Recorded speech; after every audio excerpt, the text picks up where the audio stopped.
Greetings all, and welcome to Lucas Brews. For this month's Forgotten Friday, we're going to be having a look at a rather unusual scaled Idea Models F4U-5N Corsair, the Night Fighter variant of the later model Corsair. Now, before we get into this one, a slight disclaimer, I did buy this one secondhand, so there is a possibility this is not actually the original box. However, I haven't been able to verify on ScaleMates as this kit doesn't seem to be on there, so as far as I'm aware, this is as it would have been. So, without further ado, let's have a look at this rather strangely advertised kit. So we'll start off as usual with the box, followed by the instructions, and then have a close look at the plastic parts and the decals. So the box art obviously is rather questionable here. We have what looks like two F4U-1D model Corsairs with the Browning guns and the earlier type of cowling with the R2800 there, flying over what appears to be a landing operation with some soldiers sort of walking or standing in front of this boat and gradually getting out, and all this explosions and fire happening in the background there. And above that we have the titles, which say this kit is a 1:100 scale F4U-5N Corsair. Obviously that is not what we see on the box art, and as you'll have a look a bit later, it's probably not even a 100 scale kit, so a bit misleading there. For the rest of the box, we have some various advertisements for other kits that Idea Hobbies have done. A repeat of the box art on the sides here, a little bit of history about the Corsair and what I assume are some specifications, although unfortunately I don't read Korean, and nothing on the back. And on this side here we have an old price tag which shows that at some point in this kit's life it was at Toy World for $2.20, so definitely a out-of-date price tag there. Opening the kit up, it's a regular sort of top opening box, and as you can see, fortunately, it looks like we have a 5N Corsair and not a 1D model, which is depicted on the box. At the bottom here, we have our instructions, which are super simple, so it won't take us very long to go through them. Everything is sort of condensed onto this one sheet, and there's not even anything on the other side here. Assembly consists of basically a front piece of the cowling here with the engine details molded to it, which has a propeller and a little washer at the back there. Curiously, for step 2, we then skip to our landing gear, which consists of adding a wheel onto a strut, and then it looks like using a hot screwdriver of some kind to then either weld the parts together or maybe somehow heat up the end there so that it fuses the main landing gear to the strut so it will still rotate. Not sure why you'd do that rather than gluing, but oh well. For step 3, we then have more assembly for the landing gear, adding the landing gear doors to the inside of the wings there. Then for step 4, we're adding on the rockets, and for step 5, we do literally everything else. So we've got the landing gear getting attached to the upper wings there, and the wing halves getting joined. Separate parts here for the aileron, the drop tanks, separate part here for both of the oil radiators. I'm assuming there's one for each side, though it's not super clear. The fuselage comes in 2 halves with a single piece canopy. No cockpit by the looks of things, just a pilot. We've got 2 parts here for the horizontal stabilizers, one for either side. A few little bits here for the tail wheel. A single antenna here. The engine assembly, and then we've also got our decals shown all in one step. So yeah, things go from very strange and pretty easy to follow to very crowded and all over the place. Not sure what the instructions here are. I'm assuming they're a bit of a verbal guide as to what you're doing, but in general the instructions are, yeah, pretty dated and not super useful, but luckily it looks like a reasonably simple kit. Moving on to our plastic parts, all of them are contained within this single bag, along with the decals, which I'll open up now. So within this kit we have 2 black sprues here, which contain various parts, and then we have separate parts here for the fuselage, and then a lower wing with 2 wings joined with a little bit of sprue. So taking a closer look at this sprue, as you can see, everything is pretty basic and definitely quite dated. Our single piece horizontal stabilizer here has raised panel lines, including for the control surfaces, which looks a little bit strange and rather dated. And we've also got a few raised rivets and some rather strange looking fabric texturing going on there. For our main landing gear here, we've got raised panel lines on the edges and some very large pronounced raised rivets, but nothing on the smaller doors at the front here. Our drop tank looks maybe a tiny bit skinnier, but it could just be a different type that they're trying to depict here, but from the other kits I've done of the Corsair, these look like quite skinny drop tanks there. The engine cowling is pretty basic. They've sort of just done some raised lines to represent some of the wiring and the cylinders, but nothing really too fancy. Our gearbox has a lot of flash there, which is going to need a fair bit of cleanup, and it is also really quite basic. Our pilot figure here looks, yeah, he looks a little bit strange, I think. Although our propeller blades look pretty decent, there is just a bit of flash on the edges there to clean up, but for the most part they look okay. The other black sprue is pretty basic as well. Our rockets are pretty simply shaped there without too much detail and sort of have the attachments molded to them. The landing gear is super simple for the struts. There's only a single piece here, whereas in reality there was a little bit more to the Corsair's undercarriage.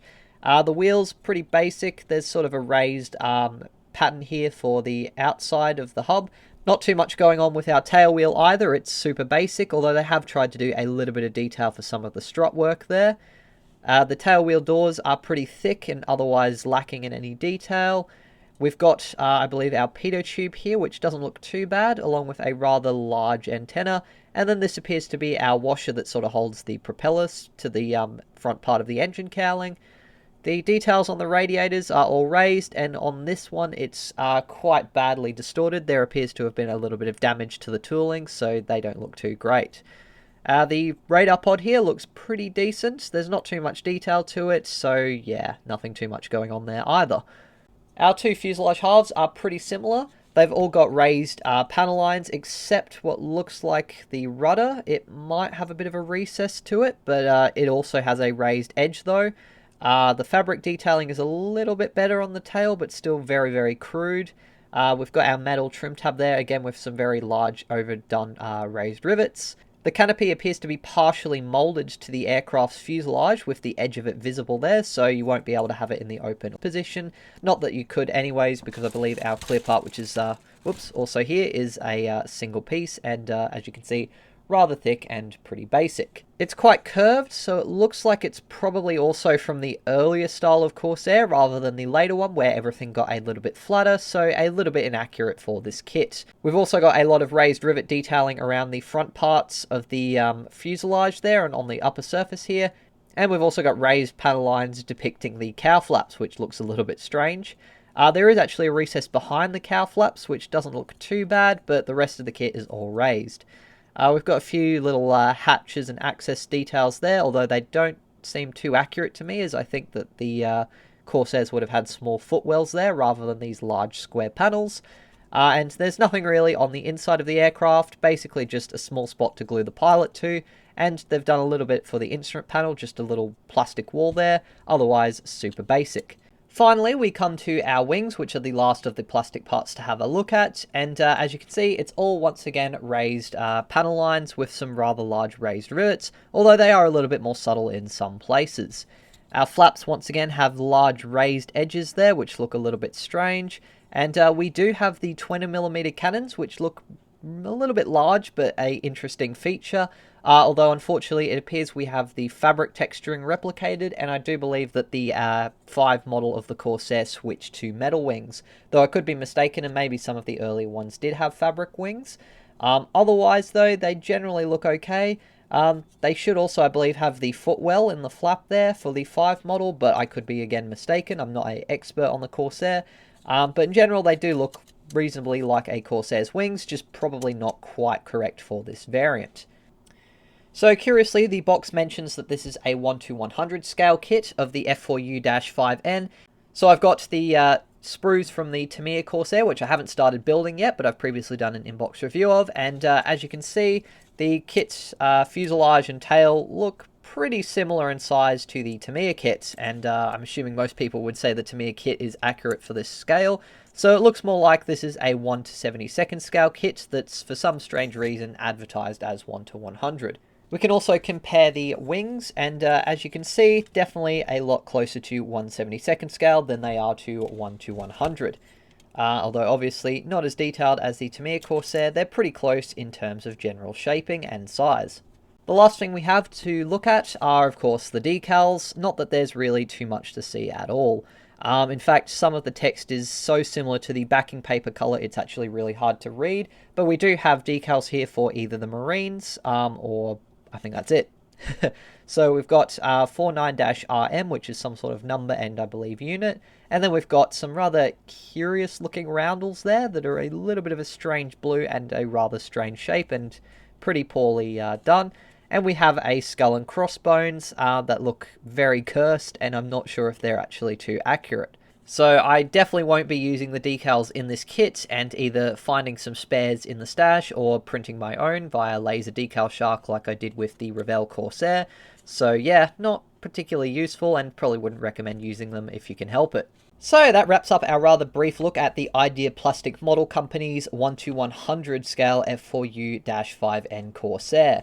Now, obviously, the box is pretty inaccurate, and this definitely looks like it's a 1/72nd scale kit.